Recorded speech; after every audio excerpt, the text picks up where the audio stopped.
I have listened to some of them. Which ones have you listened to? Well, I listened to the one with Jason, obviously. Yeah, and Rory? Yep. And I listened to... The Sheffield preview? No. Oh, you didn't listen to that? No, I don't listen to...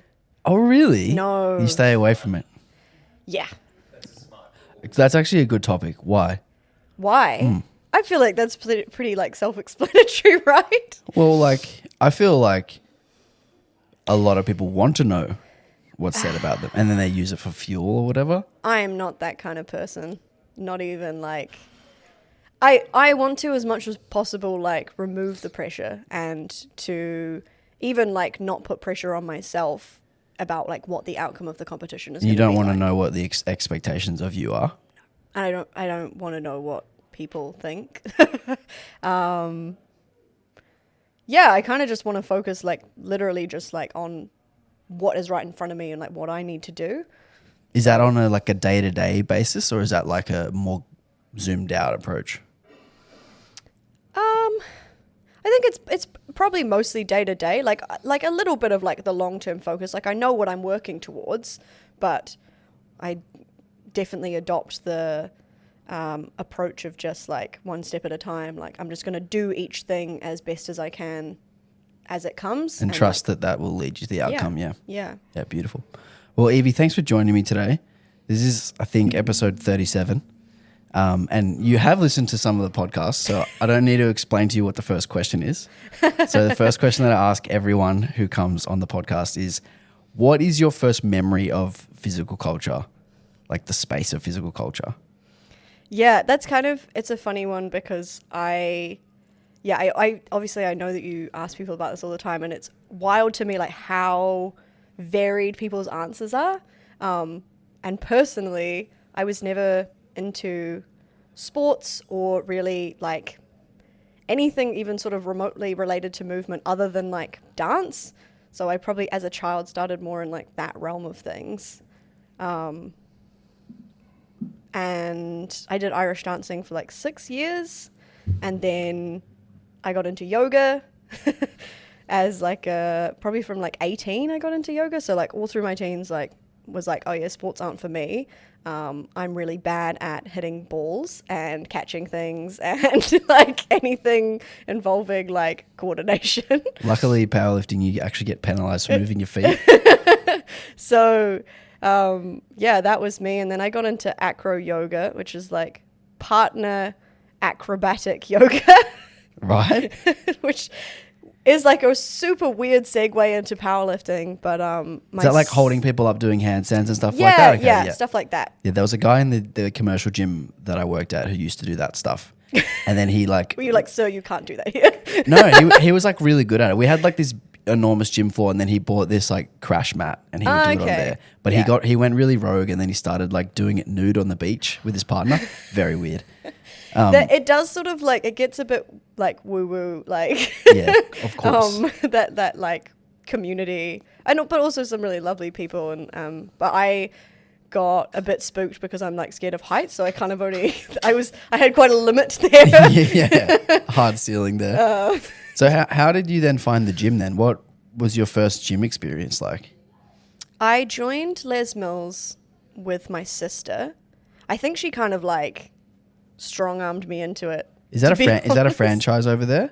Les Mills? Yeah, I know what Les Mills is, but we have like Les Mills taught classes. Yeah. Within like Fitness First or whatever. So this was like an actual Les Mills gym in Christchurch.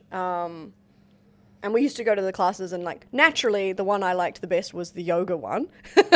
And then after that there was like a combat one. I thought that was pretty good. There was another one that was like pretty much like dancing, and I was like, yeah, I'm into that. But my sister really liked the body pump one, which was where you do weights. And I was like, this sucks. I hate this class. But she used to always make us do that one. And then like a few years later, she got into powerlifting. Oh, okay. Yeah. So how did she get into it then? She studied to be a personal trainer, and then must have found it through like a gym she was working at or something like that. Yeah, like just like tended towards weights anyway. Like I guess going from liking body pump and being like, yeah, I actually really like lifting weights, and then being like, this powerlifting thing, it's just gym but better. Yeah. So how quickly did you beat her PRs?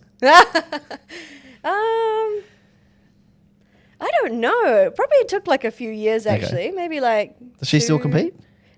Nah. She's like onto like climbing mountains Yeah, now and like skiing and like bouldering. So you just got into powerlifting through your sister? Yeah. So she took me to a comp because she was coaching people, and just to help her out. And I was like, okay, like this looks pretty cool. This is pretty empowering. Yeah. And she was like, yeah, you should give it a go. So she started coaching me after that. And your first comp was how long after that? I think I started, so that comp that she took me to was April, and then I competed in October. And what year? 2016. And what were your maxes at your first comp?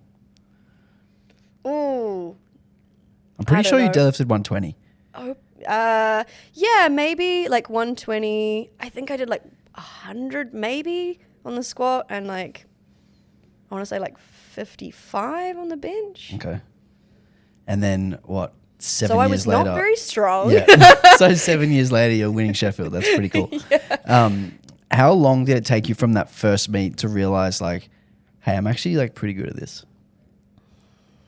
Or are you still not sure that you're good? When I won Junior Worlds. Okay. When I won Worlds as a junior You in won- 2018. You won Open Worlds as a Sorry, junior? it was still combined at that stage. So Right, I say right. Junior Worlds because I was competing as a junior, but it was Gotcha. still a combined comp. So I was a junior. For 2018. Where was that one? Calgary. Okay. Yeah. So that was the first time you realized you were good, not when you won nationals or when you represented New Zealand, or was that your first time representing That New was my Zealand? first time Okay. competing internationally. Yeah, things kind of like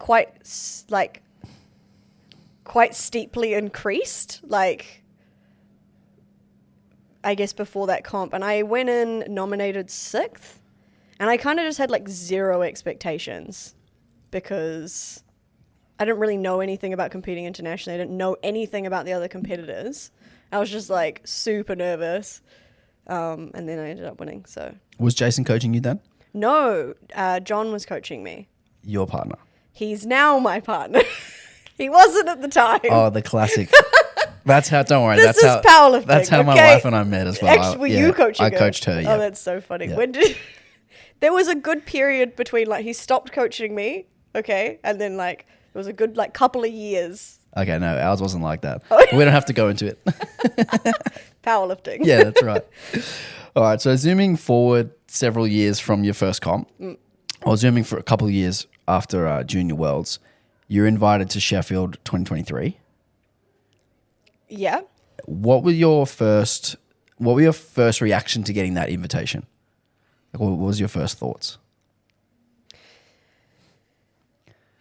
With that one, like, I wouldn't say I knew it was coming, but like I had a good idea because we knew what the criteria were for me to like qualify. Can you quickly explain that? Because I actually don't know, other than like when you win worlds, you get a guaranteed spot, but there's obviously 4 spots left for each, for males and females. So how are those 4 spots filled? So at that time, I think it was slightly different. Like they've changed it a little bit since then.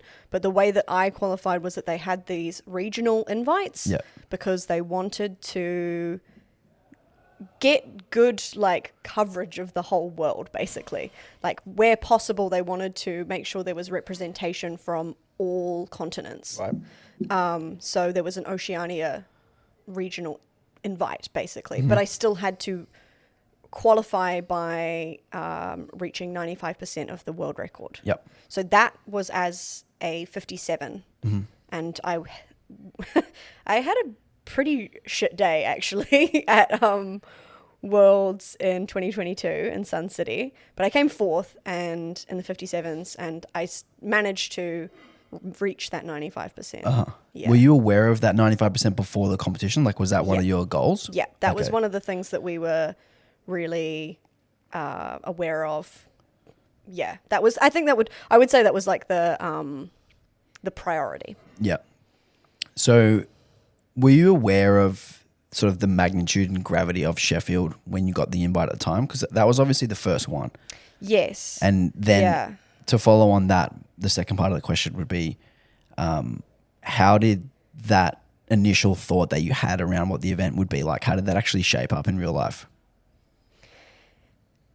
Yeah, it's funny to like reflect on it now, because I think it was a huge shock what it was actually like versus what, I mean, I just had no idea really what it was going to be like. Like, I knew I wanted to be invited because I'd been invited for the 2022 Sheffield and it was cancelled. And I was like, oh my gosh, like I have to get invited again or I won't like fulfill that thing that I like should have had but didn't have. And so I think like, yeah, I feel like for me, like there wasn't much like expectation around what the meet would be like. It was just that I had to be there. Right. It was like a thing that you'd put on a pedestal. And Yeah. then it got pulled away from you. So you're like, no, I have to go and get I have back. to, I have to like try and like get that again. And although I think that there was a part of me that felt like the regional invites were a little bit of a gift. Yeah. And that I was very lucky to be in that sort of, in a region where there wasn't anyone else at the time who was vying for that spot. Yep. And I guess that was also part of it, was the timing of it. I was like, this could be my only chance. Yep. I really have to go for this. Like, this might be the only time I ever get to go. So, like, I need to do it. Yeah. So you mentioned that obviously you had qualified as a 57. Yeah. And so in order to qualify, you hit 95% of the record. You did that at 57. Mm-hmm. Were you initially going into Sheffield prepping for it, going to compete in the 57 class? So what happened after Worlds in 2022? Jason, I don't know why he suggested this, and he maintains to this day that he didn't have some grand plan, but he was like, hey, I think that you should like cut down a little bit, like cut down to like 55 or whatever, and then we'll build you back up. And I was going to compete in Commonwealths later that year that we were hosting. So that was like end of November in 2022. He's like, I think you should cut down into Commonwealths. And I don't really remember what his justification was, but I was like, yeah, okay. I'll do what I'm told. So I did. And it, like, I don't even remember much from Commonwealths week because I was on the organising committee and I was like refereeing. It was a super stressful time, but I somehow still had a really good comp. I think I went like 9 for 9 and like, or maybe 8 for 9, something like that. I had a really good comp and I was still really strong. And Jason was like, hang on, you've just lost weight and you're still like hitting the same numbers, or I might have even PB'd. And that kind of like got the cogs turning. And so that was when he suggested, like, what do you think about maybe cutting down a bit more? Were you working with Kedrick then as well? So when Jason suggested that we make the cut for Sheffield, he was like, I think we should bring Kedrick on board. Right. And you were just doing your own nutrition at that point, or Jason was helping with that? Or I think I was just doing it, yeah. Okay. I think my diet was pretty all over the place, like pre-Kedrick, because as we know, I have an affinity for snacks. Yeah, you have several snacks next to you for those listening on the audio. So what were your thoughts then when Jason suggested, hey, let's go back down to the 52 class? Because obviously that's where you started your lifting career. Just like, absolutely not. Yeah? Absolutely not. Get out. How did he convince you then? He showed me the numbers. The money or the numbers you needed to hit? Both, to be fair. Yep. He showed me, he was like, look, I know that you're probably going to immediately shoot this down, but just hear me out.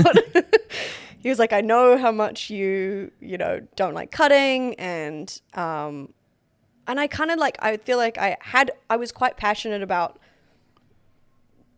like not cutting a whole bunch of weight to compete. Like I had kind of moved away from that and I do feel quite strongly about it still, which is funny because I feel like I've become the poster child of like the hero cut.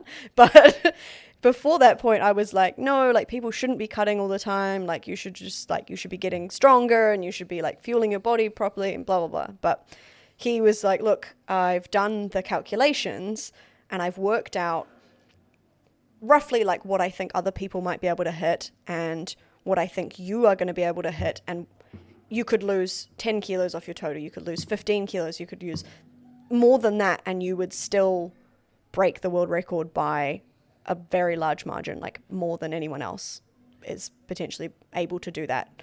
Was there anyone in the 52 class that your first year doing it? Noemi, the French lifter, yeah. Okay. And was she a threat? Hang on a sec, sorry. Alex, could you turn the Sonos down? Yes. I can do that. It's a bit of a party downstairs. Like, stop having fun. I'm like, do I go out there and be a grumpy old man? Can you hear it? Can you hear it through? Yes. Okay. That's the only reason why. All right. Okay. Where were we? Oh, Naomi. Oh, was she a threat? We can skip that. Edit that out. Edit that part out, Chris.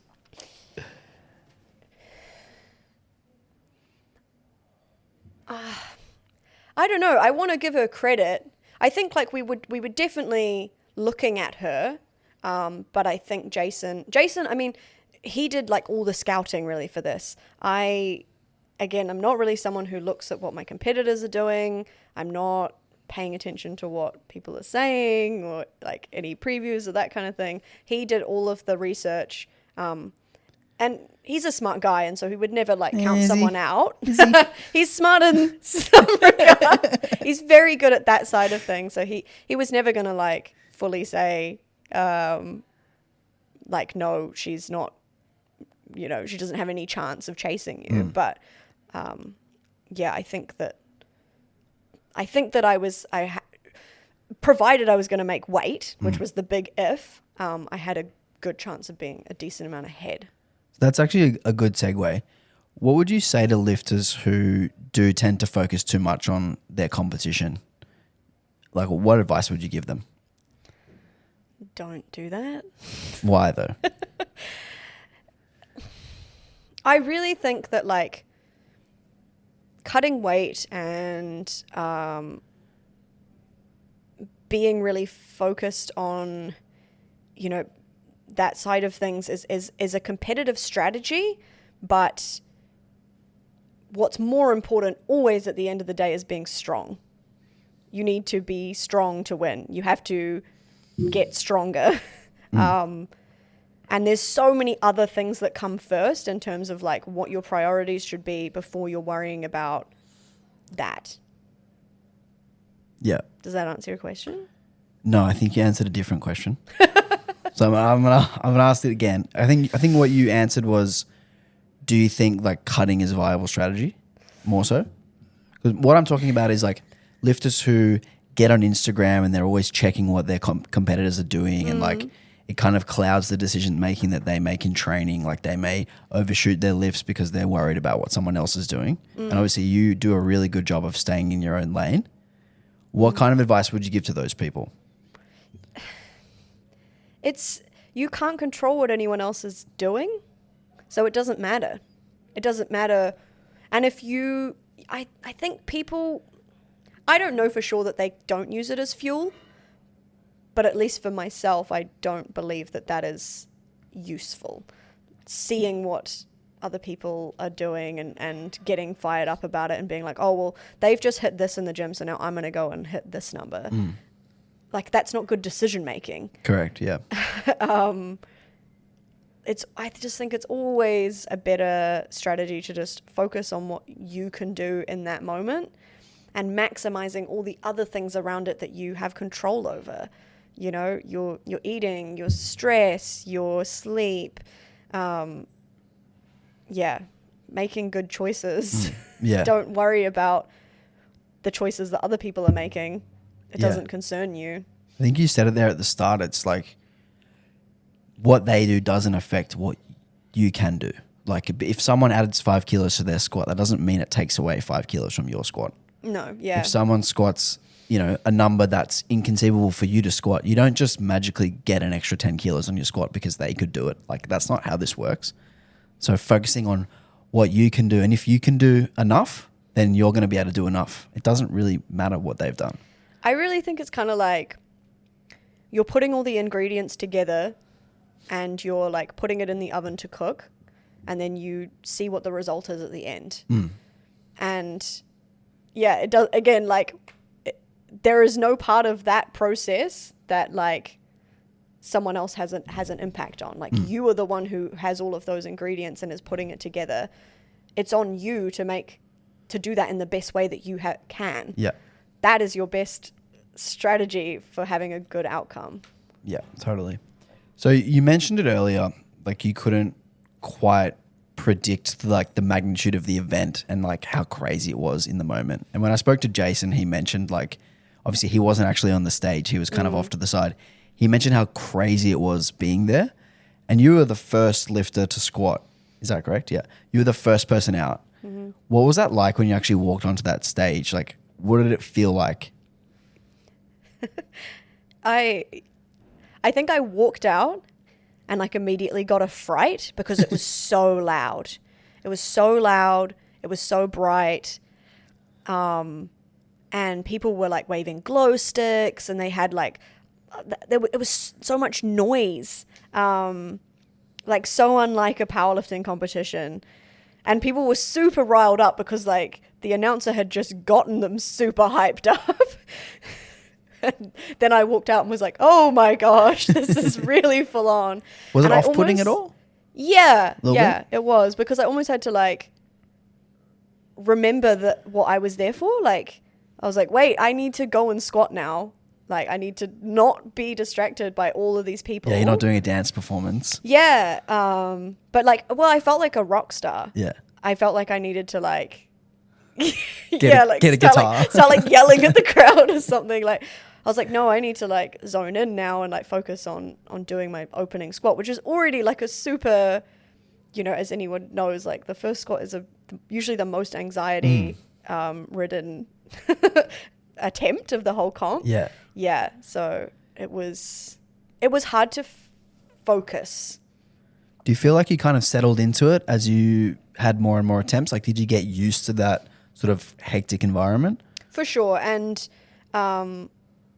they quietened down a bit. Like, I think it was that being the first one out after he just like hyped everyone up and they showed this cool like video at the start with all the lifters and like, you know, doing the arms cross pose with like our names in bold letters. Like, yeah, I think it was because of that people were so crazy, and it got real quiet during bench. That was no problem.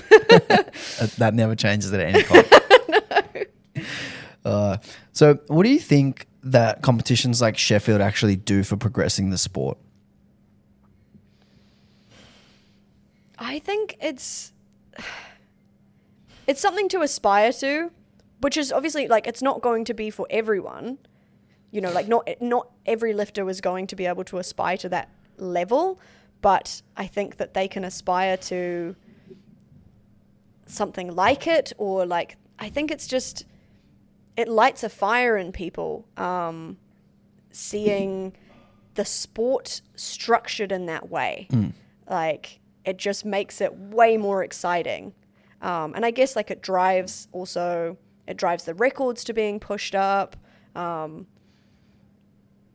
I think it has progressed the sport in the years that they've had it so far. I think it's progressed the sport a lot, which is also a good thing because I think it trickles down to every layer of competition. Yeah. You know, when people are going to Worlds, that's a big part of the conversation now, is what's going to happen at Sheffield and like who's going to get an invite and what can they do at Worlds in order to get an invite. At every international comp, it's also sort of like a potential, and I think it also really brings a lot of attention to records, and thinking more about like not just world records, but like, okay, we could do this at other levels, right? Like you guys are going to have here in a week's time. 2 weeks, yep. 2 weeks time. Yeah, like, okay, we can also use this structure and like encourage people to push for those records. Do you think that hyperfixation on records is good for the lifter or not? Because I have kind of mixed feelings on this. I don't think that the lifter needs to hyperfixate on records. I think, again, it just comes back to, you know, doing everything that you can to build the best performance that you can on the day, and the records will come. I don't think that everyone is different. I'm just like really not an externally motivated person. Like I don't look at that number and be like, oh, I need to hit that number. You're way too reasonable and humble to be a sports champion. I wasn't made for this. No, you absolutely were. I don't know. Like, I feel like maybe that's a little bit hypocritical because, like, for the first time ever, I like said like, oh, I want to hit 500. But it's sort of like I'm like, oh, that'd be cool. Well, you're also pretty close to it. Most people who do that are like 15% away from it. And it's like such a stretch, you know? I think it can be really demotivating, and I don't think that's helpful. I don't know. Is it really boring for people to just focus on like the day to day? Maybe it is. Maybe that's why they don't do it. Well, I think like in a competition setting, like overextending yourself to attempt a record can have detrimental effects on whether you actually win the competition or not. Absolutely. And I think that is what we see quite often at Worlds. Like people will overreach and they'll miss out on 10 or 15 kilos, and then they'll be overextending themselves on deadlift because of those kilos they missed, and then they'll finish fifth when they should have been on the podium. Yeah. It should never be like, I mean, in my opinion, again, it's like people go to Worlds for all sorts of reasons. Yeah, you can have sometimes different priorities. People go for a record. Like that's their whole thing, is they're there to break a record. And so like they're gonna, like have their opener and then take 2 shots on there, like things like that. We call that the Gavinated. But I don't really agree with it as an approach, but again, like I'm not in that position. Like maybe if that was all that I was gunning for, I might be willing to put that as top priority of like, what we're there for. Yeah, if you weren't able to get on the podium in the overall, maybe you could get a gold medal in one of the disciplines. I think that's also a positive of having records be able to broken outside of the top level of actual competition. So Worlds is like where you win your weight class, right? Mm-hmm. And if you have a more of a focused approach on the records at a competition that isn't Worlds, like perhaps it is worth more of a risk because it's not costing you a world title. Yeah. So like perhaps there's the argument there that going for a record at Sheffield and like, taking a bit of a Hail Mary is worth it because A, there's the money, and B, it's not costing you like a gold medal at Worlds. Yeah, but then it could cost you still in the placings. Could cost you all a of the ton, placings at Sheffield have that number attached to them as well. There's a lot of factors at play. There is, and I think I always just tend towards like, I mean, Jason and I think are well suited to each other because we're both quite conservative and we're quite a fan of the like just build the total approach. That in pretty much all cases that will lead to the best outcome.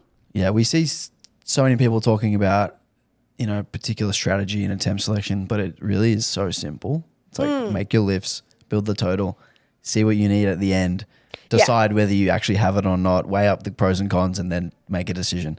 Yes, it's really that simple. You hit the nail on the head with make your lifts. Like, really, you just shouldn't be putting anything on the bar that you're not going to hit. Unless it's the last deadlift. Unless it's the last deadlift. But still, even with the last deadlift, you should have a reasonable degree of certainty that they could get it. Absolutely. But,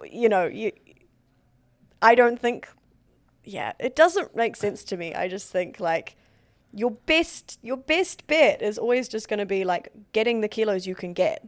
And I guess, like, it's easy to say that, but a lot of people aren't that good at reading how many kilos people have left, and they're also not that good at reading how many kilos they have left, but get better at that. Yeah. And do that. I said this to Rory and Jace on the Sheffield podcast about 10 times as a joke. In your professional opinion, do you think it's important to make lifts? The first time Rory was like, looked at me like, he didn't realize I was joking. He's about to launch into a whole other podcast about how it's literally the only thing you're supposed to do. He went 1 for 3 at his last bench comp, so we don't need to mention that. We already did. So what are your thoughts on the scoring system at Sheffield, and do you think it could be improved in any way? Nah, I love it. Yeah? I think it's pretty great. It's kind of rough that like the prize money goes all the way through to 10th place. Why is that rough? Because should it go all the way to 12th? Well, then it's just 2 people who miss out. So you think it should go all the way to 12th? I just feel bad for them. So they should get some as well. I don't know, maybe. I mean, they're getting flown to the comp and they're getting put up and they get to compete at Sheffield, but yeah. I mean, they're still like 12th best in the world or whatever, so it's like that's not bad. Yeah. But so you think that the scoring system that they have at Sheffield like actually raises the overall collective standard?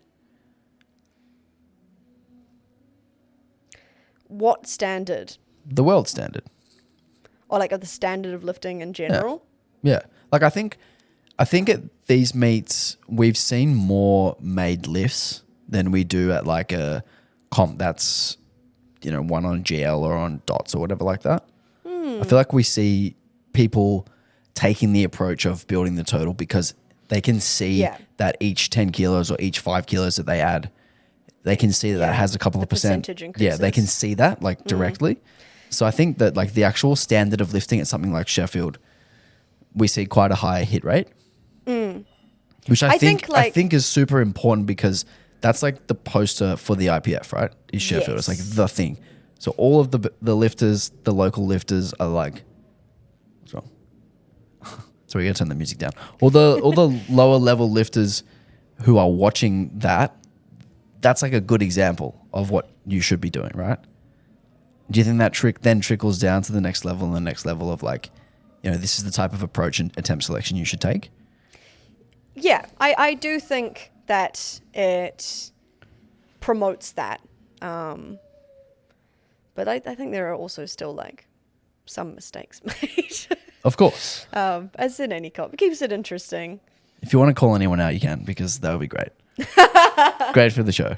I went on another podcast and they were upset with me because they said that I was too diplomatic. They said I was like a politician. Very well. Like, why don't you throw some more shade? Where's the hot takes? I mean, you are like very involved in the IPF and it would probably be pretty unprofessional for you to say anything that's like flaming hot. Yeah. You recently got your Cat 2, did you? Cat 2? 2 years ago, yeah. I did it at Commonwealths in 2022, yeah. So how do you find reffing?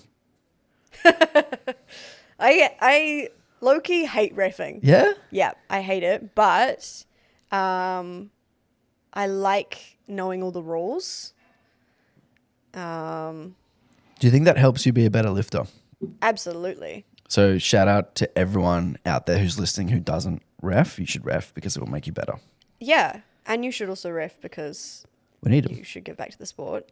And also, I think all coaches should be, at least like, I don't think they necessarily have to be like an active ref, but I think the process of becoming a ref is a really good skill for a coach. Yeah, and if you aren't like reffing super duper often, you're at least an option if, there's no one else available. Yeah. There's more options, right? Yeah, it's shocking to me the amount of coaches who don't know basic rules. How? Yeah. There's the shade. Yeah. What is going on? Come on, coaches. Sort it out. All right, so how did it feel to actually win Sheffield? Like, I know you went in with low expectations, like you said, just focusing on yourself. Did you know, like, after your third deadlift that it was a good chance no one would catch you? No. No?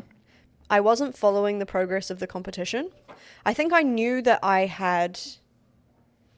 I'd beaten Noemi because I deadlifted after her. Or she could deadlift after me? I have a terrible memory. I should really remember this as, like, it being, like, one of the most, like, important moments of my life. But I can't remember exactly what happened. Everyone has that. Like, comp day's a blur for everyone.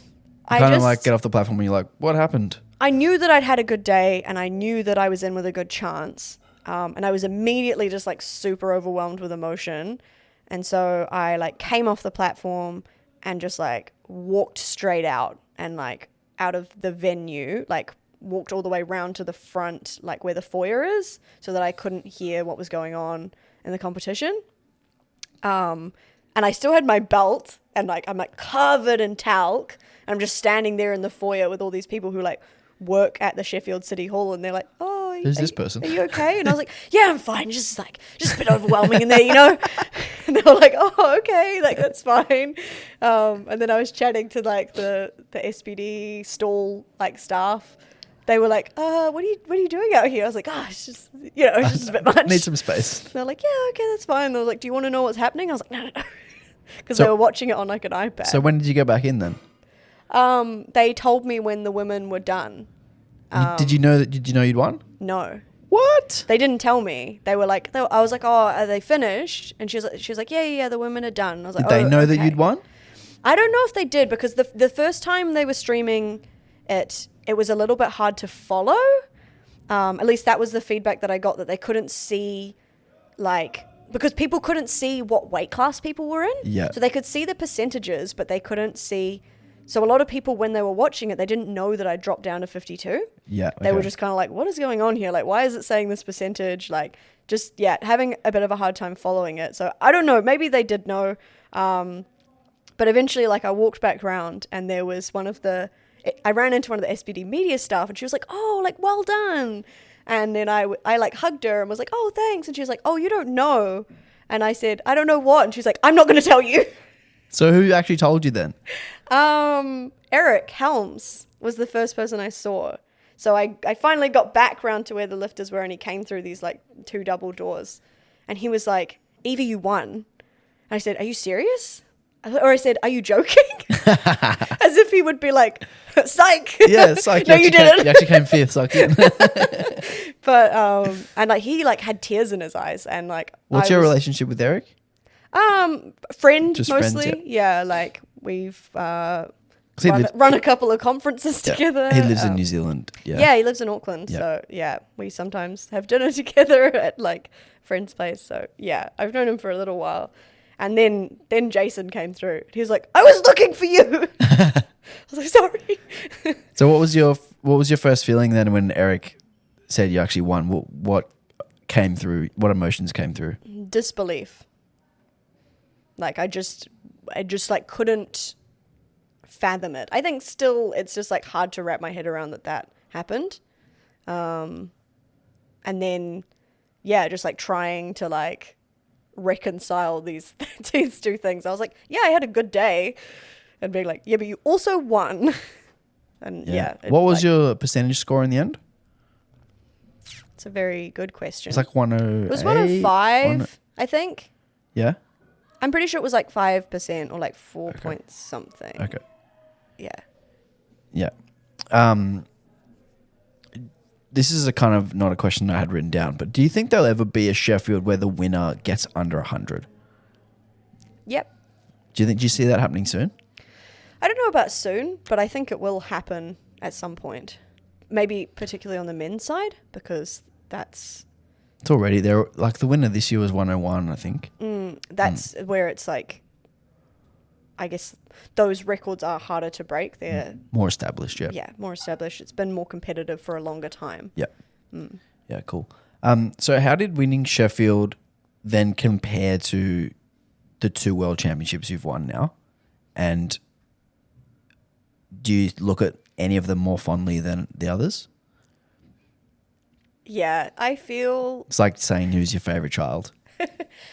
No, I feel guilty about it because, I think back to like competing at Worlds in 2022 when I came 4th. And like I wasn't unhappy with 4th place because I was literally competing against like my idols in the 57 kilo class. And it would have never have occurred to me at that point that I would ever win an open Worlds. And then Sheffield kind of like blew everything out of the water. Yeah. Like, where do you go from there? There is nothing higher, in my opinion, than winning Sheffield. Like, so that's still first for you then? Absolutely. By like a country mile. Yeah. Yeah. And then like, I think, and this is why I feel guilty. Like, I think Worlds after that felt like an anticlimax. Was part of that because Worlds is a little bit more subdued in terms of just the overall environment of it? Like when I've been to international meets, it's actually been like more chill than the local meets here in Sydney where like all the friends are there watching their mates and like it gets pretty rowdy. Was part of it because of that? Yeah, it can be like that. Some of them have been very, like, mild. Stale. Like, just, yeah. And it does depend, like, on, I guess, the team that you bring over, because that's kind of like your audience. I think they've done a good job with introducing those primetime sessions, because they get a lot more people coming to watch. So it's, like, a lot more exciting. On that, do you think that 8 is too few lifters in the prime time for the groups? You like 8? I think it's fine. Even for, like, the bigger lifters? I think this year, like, I did hear that when they had 8 in Malta, because my session wasn't a primetime session in Malta, I don't think they had enough lifters, maybe. So we were like a regular session. So and I heard that in Malta things ran a bit faster. But I think that this year in Lithuania it was fine. Okay. But I mean, sometimes I do think, like, you can prepare for that and you can train like that if you know that you're probably going to be in the prime time.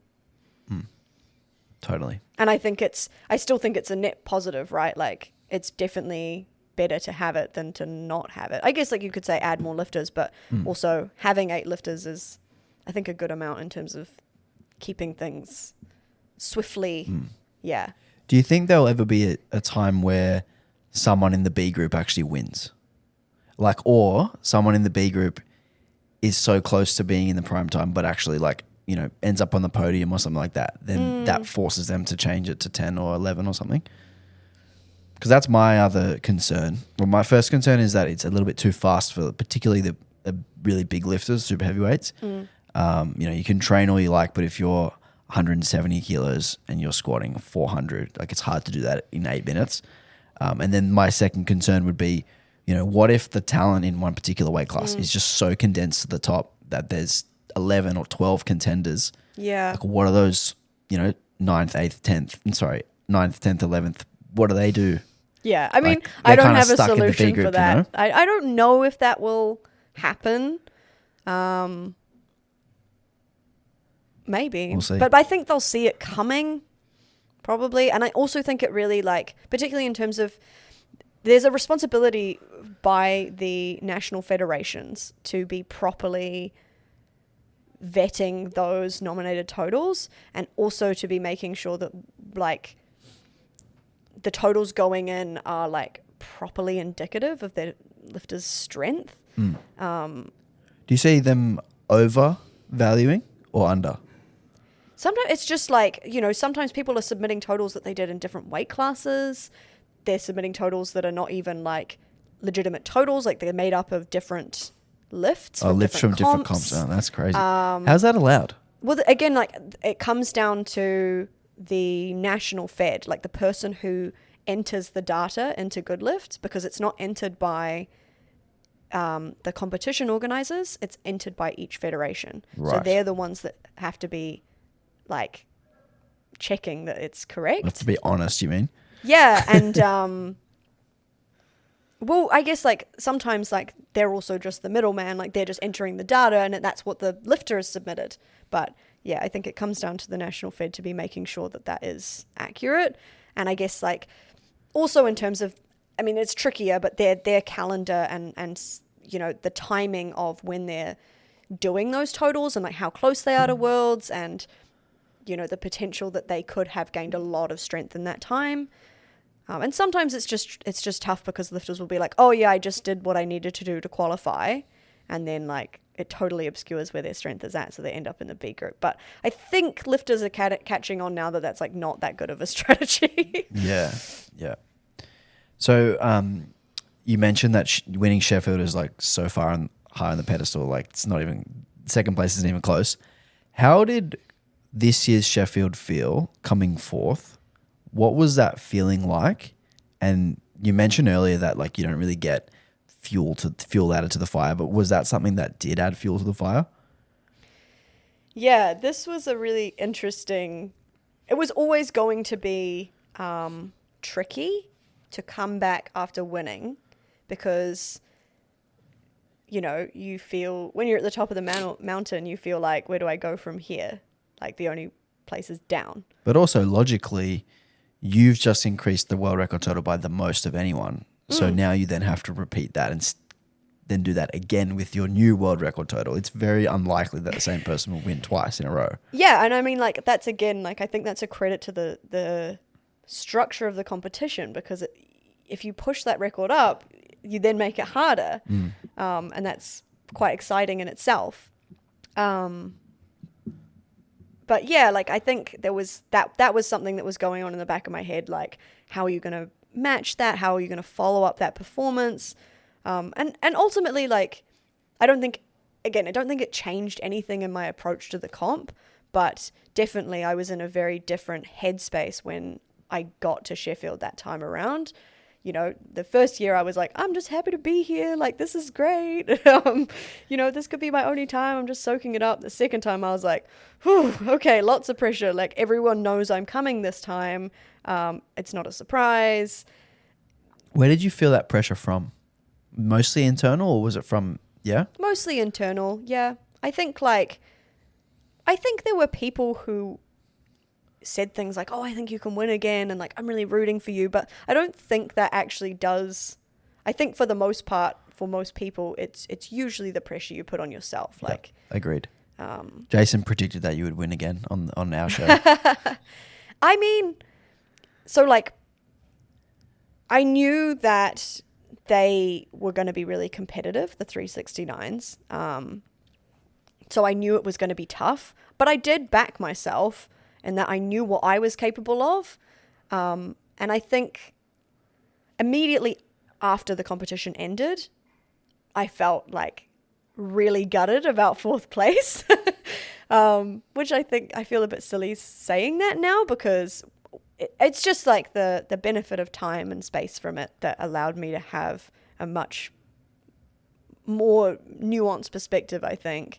And I was like, fourth place is still really fucking good. Is that, and that's how you feel now?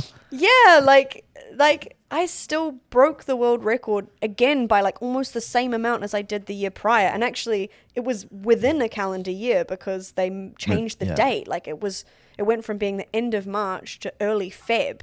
So I put like almost 10% on the record within the space of 1 year. I was like, that's incredible. That's pretty good. That's not bad. And to come fourth, like, after winning, I was like, that's pretty good.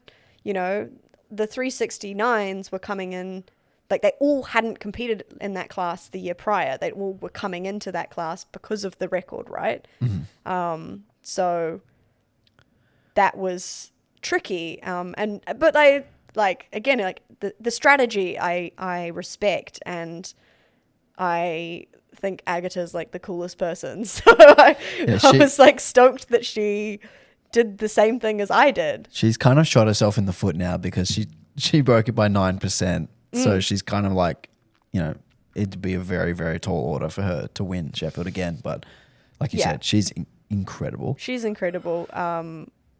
She is just a different beast altogether. I think we're actually quite different in terms of like the ways we approach competing, but I admire her a lot that she can do that, and that she really, I think, just chases competition. She just loves the challenge of it all. Yeah. Some people really thrive in that environment where the pressure's on. They just like lap it all up. And she's like, yeah, I want to target like this person. I want to go for this record, and I want to get this. Yeah. Yeah, it'll be interesting to see what she decides to do for this year's Sheffield. Do you know at all? Like, is she going back down to 69, or is she staying in 76? I believe that she's going 69, but I can't remember where I heard that. Okay. Unverified. Yeah. Rumor mill. So we spoke about this a little bit before we started recording, but 2025, huge year for the IPF calendar, particularly top lifters. So we've got Sheffield in January, Worlds, and then World Games. You'll be doing all three. How do you prioritize one versus the other, or do you prioritize one versus the other? And how do you kind of get yourself from one huge meet to the next meet to the next huge meet without sort of burning out? Like, what's your plan? Yeah, that is a very, very good question. We'll find out. Sheffield, I think, is always going to be the priority. It's just so cool to compete at that comp. And like, in terms of like the experience of what it's like competing there, you just can't like compare. It doesn't feel the same to go to Worlds after competing at Sheffield. So I think, and like you say, how to maintain almost this level of like getting super invested and like riled up for a competition, like when you're having to do that in such short proximity, you just can't, because you will get burned out. So inevitably some comps have to take a lesser priority. Some comps have to kind of take a bit of a backseat and have to be a little bit more chill. So I think I am lucky in that for me, I can do that at Worlds, which is cool for me. Like, kind of feels like a little bit of a, like,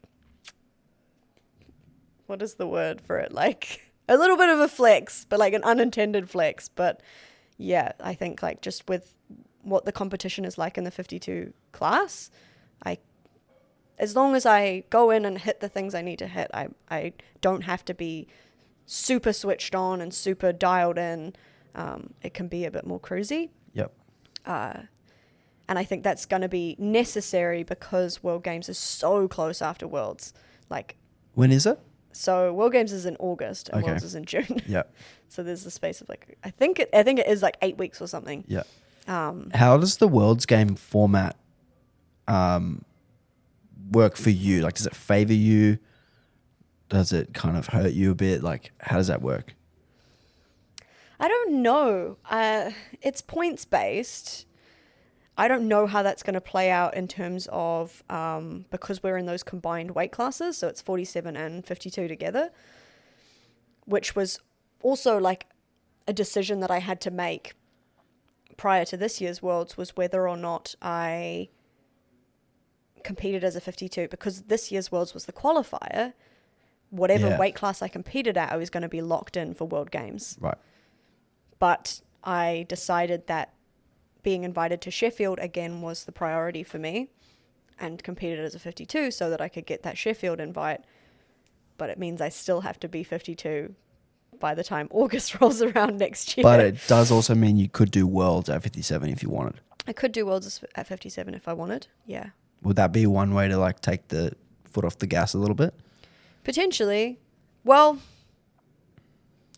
I don't know. You'd kind of have to be in close. some ways. You have to be close enough to wait at 8 weeks out anyway, right?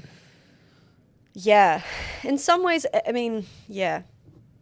I don't know. TBT. Because, you know, if I want to do well in the 57s, I would need to reasonably, like, move up. Like, I would need to try and put on actually some amount of mass. But then it's such a short turnaround to World Games. I don't want to. I more so mean like just do the comp without a cut. And just do the see comp how you without go. a cut. But then again, Worlds is still the qualifier for the following Sheffield, the of following course. Sheffield. Of course. I'm locked in. I'm like, I've made a rod for my own back. I can't escape the 52s. Nah, I mean, it's, yeah. So it's still like one comp at a time, but it's a lot of having to think about like the ramifications of each one. Yeah. So what do you do sort of after competition to get some downtime? Sort of allow yourself to relax a little bit before jumping back into a prep. What are some of the things that you do, whether it's like going on holiday or whether it's being a bit more lax with your diet, or whether it's like, what are some of the things you do? Yeah, pretty much like both of those things. Like, again, like I live such a charmed life, and that like when we're competing overseas, it makes sense for me to add on some time afterwards to like travel. And I absolutely love traveling, and I love eating food from other places. So usually I'll do some amount of time, like a week or even 2 weeks after a comp, and travel and just no tracking, just eat whatever I want. And sometimes still training, like training if I feel like it, just doing what feels good. Yeah. And then I usually take a decent amount of time off of tracking, depending on like the how spaced out the comps are, but I try to take a good amount of time off after a comp. What does that look like? How many weeks? Again, it just depends like how spaced out the comps are, but like, so what Worlds was June, and I will be tracking, I'll start tracking again from like next week. Okay. Leading into Sheffield. Do you still keep an eye on your body weight and everything like that? To some degree. I do think that like there's some anxiety around it for me, like weighing myself. Mm-hmm. So I kind of have to just be aware of it and try and like weigh up those things. Like, is it going to be good for me to weigh myself right now? Or maybe I'll just, let it go and just do it another time when I'm feeling like I'm all good with that. I imagine you've got pretty good nutrition literacy at this point to where you can kind of like, relax and like take a break, but still not be a complete dickhead about it. Yeah. Have you found that since you cut down to 52, it's actually reasonably easy for you to stay down, or is it still quite difficult to get back down each time? It's hard for me to stay down in those like non-tracking periods. Like I will always inevitably start to float back up. Even though like, yeah, I do know like what I need to be doing, and I know what I need to eat and the quantities, and but it's tough. It's tough to stay at weight, and it does require like pretty like constant vigilance, which is also why I take a decent amount of time off, because it's like that's really like for me the harder part is the diet side of things than the training. Like it's much harder cutting back down, staying at body weight, and just like all of the admin that it requires. Yeah, the life admin. It's so much admin. Yeah. Do you ever see yourself actually going up to 57 and trying to have a crack at winning Worlds at 57 and going to Sheffield as a 57? That's what I want. Like, I do want to move back up. I definitely see myself moving back up. I think I have a reasonably good chance of being quite competitive, but it makes me quite anxious, because I think like when you've been so successful in a weight class and like the opportunities that it has afforded me, I'm like, well, I don't want to throw that all away. Yeah, and you've only got so many years of your prime. Yeah, You don't want to spend two of that kind of transitioning. Yeah, it's a really hard, but then at the same time I think about like, is this a lifestyle that I want to continue to lead? Like it's tough on me and like my partner and like my relationships, like when I'm dieting a lot. I feel like a bit of a psycho sometimes when I'm like, oh, I just brought this food with me, and like just wait while I like weigh this out and like scan this thing, and I know that it affects my it affects my relationship with food a lot. And I'm like, I don't want to be like that forever. So like, I definitely want to move up, but it's a tricky trade-off.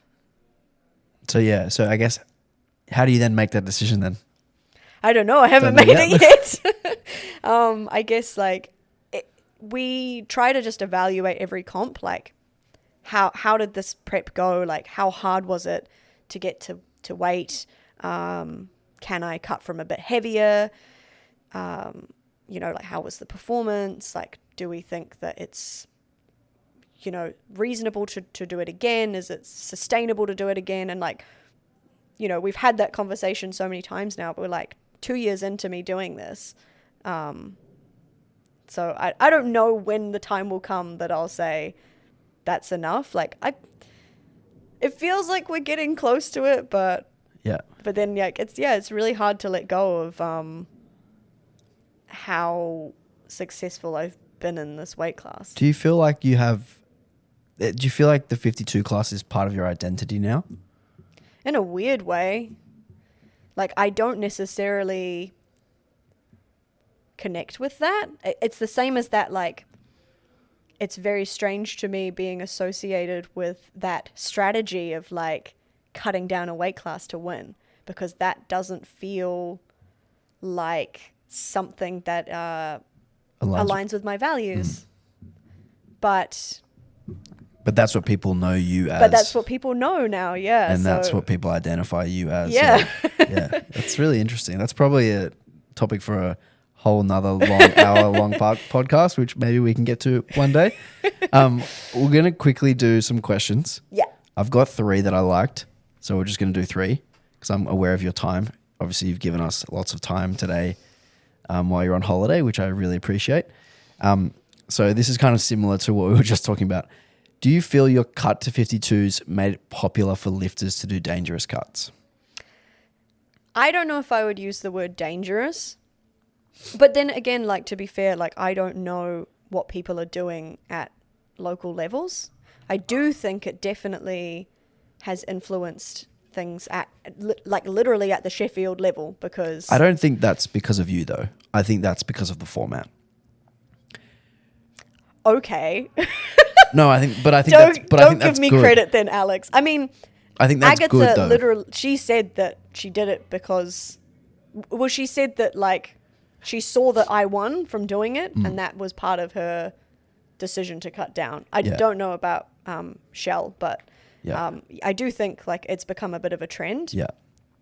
But I think that the format lended itself to someone taking that approach, and you were just the first one to do it. So it wasn't like it wasn't like you were sort of taking advantage of this, like, crazy loophole. You were just playing to the rules, right? And I agree that, like, it encourages... Like, other people can also see that and make that choice, and see that as a good strategy. In terms of, like, outside of that structure, I don't know if people are doing it more or not. I hope that they're not attempting dangerous cuts. I still maintain that unless you're really... I mean, I really only think you should be doing it at, like, an international level for, like, a world title or something like that. Like, the stakes have to be pretty high for you to be... taking this kind of toll on your life. Yeah. Yeah. No, I completely agree. And I don't really see it at the local level.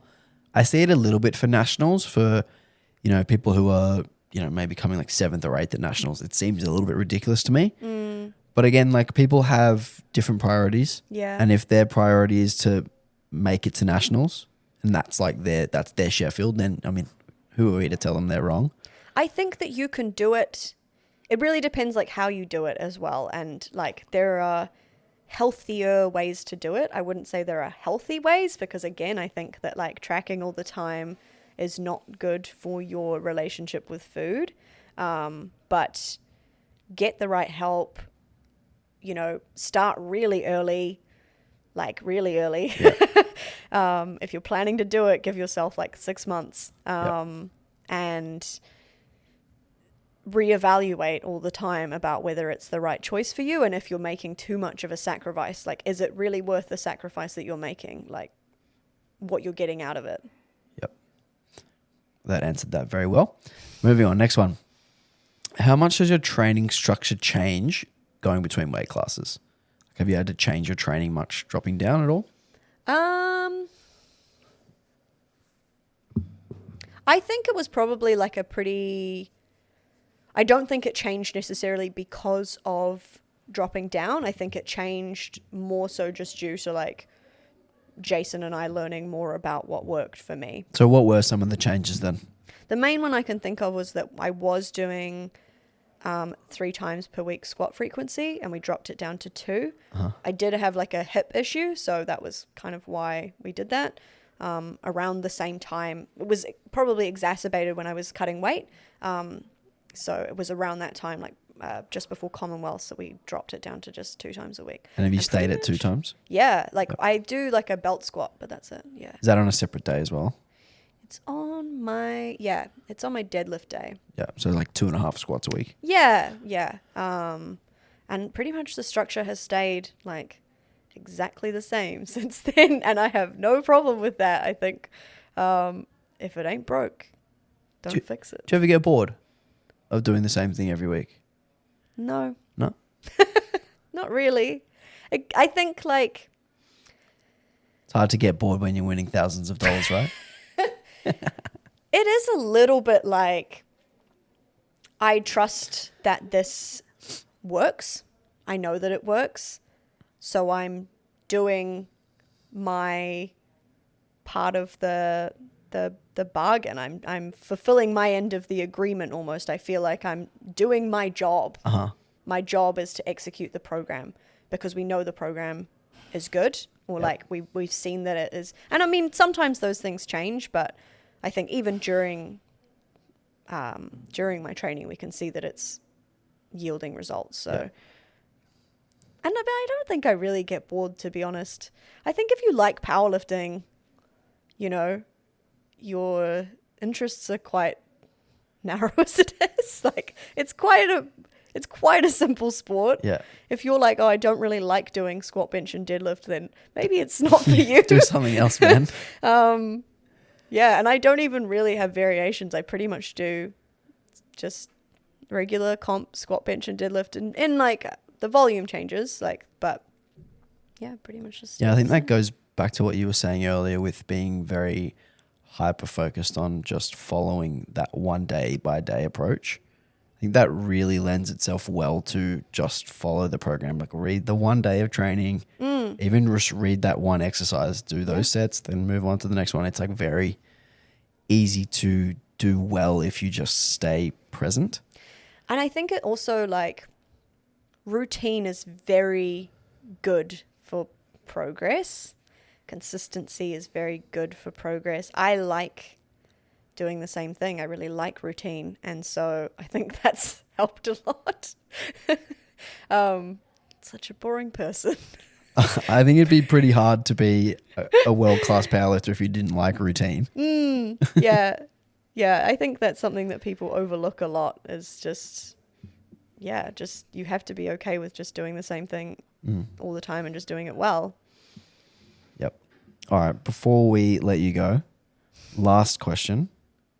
Top 5 snacks. Like of all time? All time.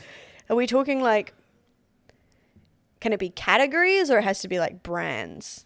Like specific like flavors of things and stuff? I reckon specific. Yep, specific product and flavor. Top 5. Maybe like in no particular order. Yeah, just give us 5. Okay. I really love like puffed corn cheese snacks. Your like Cheetos, your Cheezels, Twisties. Big fan. Which are the ones that you put on your fingers and wear them like rings? Which ones are I those? think that's a Cheezel. Cheezels. Yeah. Of course you know this, Chris. Yeah.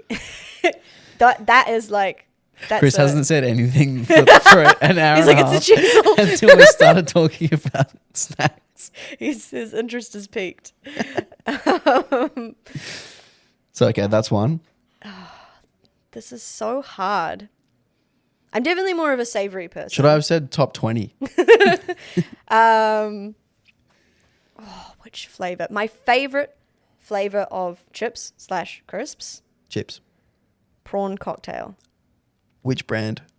I don't know do you get them here? Do you get prawn cocktail here? We occasionally at Aldi get like prawn cocktail Smiths. Ah, is Smith's the like Australian version of Lay's? No, we have both, don't we? / Walkers? I'm not gonna get it. Depends where it is. But You don't have a mic. it's the circular one with the fantastic. Okay. Love it. Oh. You're gonna have to cut out all the pauses of me like This is the most thought. This is the most thought you've given any of the questions, which I love. I think I want to do a cracker. So maybe like a cheese cracker. In New Zealand we have Cheds. Have you tried? Do you like Cheds? Oh, he looks disappointed in me. No, we have them here. And I like did not know about them And then a friend from Western Australia goes, "You guys ever had some cheds?" I was just like, "Are you fucking with me?" Have you tried them since? Yeah, they're good. Yeah, I've tried them since, and they're nice. Yeah, they're very cheesy. Cheds. Let's maybe do 2 sweets.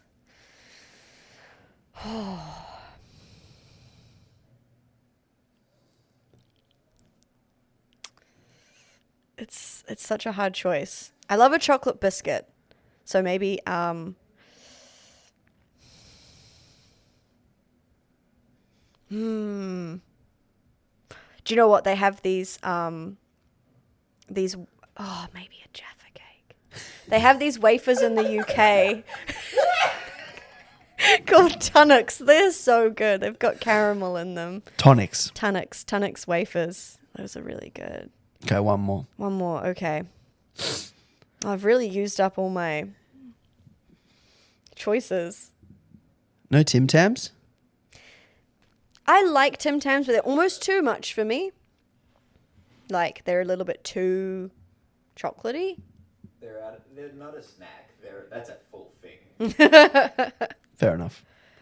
I I'm didn't not even much say of I'm not much of a shapes. snacker, to be honest. Maybe I should have chosen shapes. I should choose shapes over cheds maybe. Yeah. Cheese and bacon shapes. One of the chocolate. Still got one more. Though. You've Yeah. still got one more. Yeah, but I think I'm kind of doing like each category, in my opinion. So what are the 5 categories then? Chips, cracker, So there was like a puffed corn biscuit. chip, which is different from a regular chip. Yes. There Yeah. was a potato chip. Uh-huh. There was a cracker, Uh-huh. a chocolate biscuit, and then I feel like I should just do like a chocolate. I'm not a huge lolly person. Like, I still like lollies, but I would probably choose chocolate like any day over lollies. So what's the chocolate then? What's the chocolate? Probably just Whittaker's. Whittaker's rules. Whittaker's is so good. It's the best thing to come out of New Zealand. Yeah. Well, no. There's lots of good things in New Zealand, but Whittaker's just Stephen Adams is the best thing to come out of New Zealand. If I'm taking anything to like give to people from New Zealand, it's Whittaker's. Where's mine? You get it here. Do it? Although I saw that it was like $8. It's like, it's here now, but it's been a long time. Like, we used to just get, like, the slabs. Peanut slabs, yeah. Oh yeah, I've had them. They're good. They are good. The chocolate is so good. And now the bars are full. Bars are fully here. Yeah. Have you had the jelly topped ones?